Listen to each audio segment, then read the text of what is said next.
Middle East diplomacy, temporarily transferred to New York this week, can snarl up the city's traffic.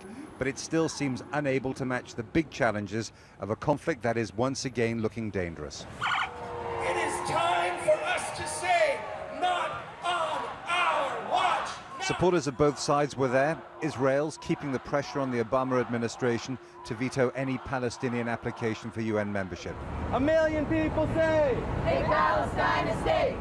And pro-Palestinians pushing for a seat at the UN as a giant step towards independence. 1 million people say. Even with the prospect of an American veto, the Palestinians are already claiming some victories.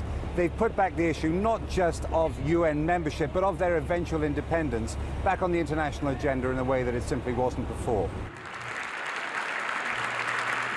A year ago, here at the UN, President Obama called for a Palestinian state within 12 months. If anything, it looks further away now than it did then. His strong message, taking Israel's side, was that Palestinian membership of the UN would bring peace no closer.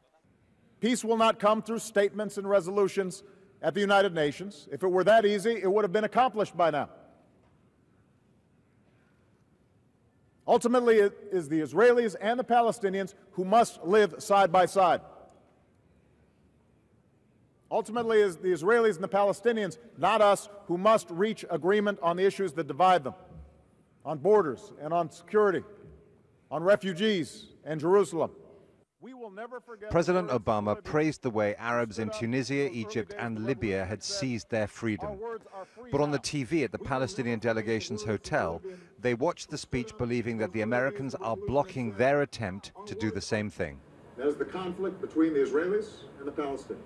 He talked about the Arab Spring in glowing terms, but when it came to the Palestinians, there was no human empathy whatsoever. He talked about human empathy for the Israelis, who are our occupiers. But for us, we're supposed to just sit back and take it.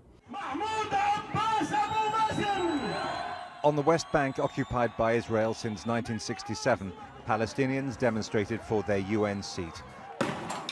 And there was a hint of what might happen if the diplomatic stalemate continues. The French president warned that a veto could cause another cycle of violence.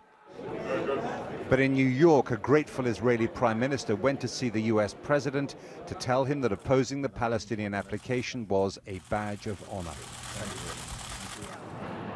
America's president left for his next meetings. The old song about New York says that if you can make it here, you can make it anywhere. That doesn't apply to making Middle East peace. There was nothing to sing about today.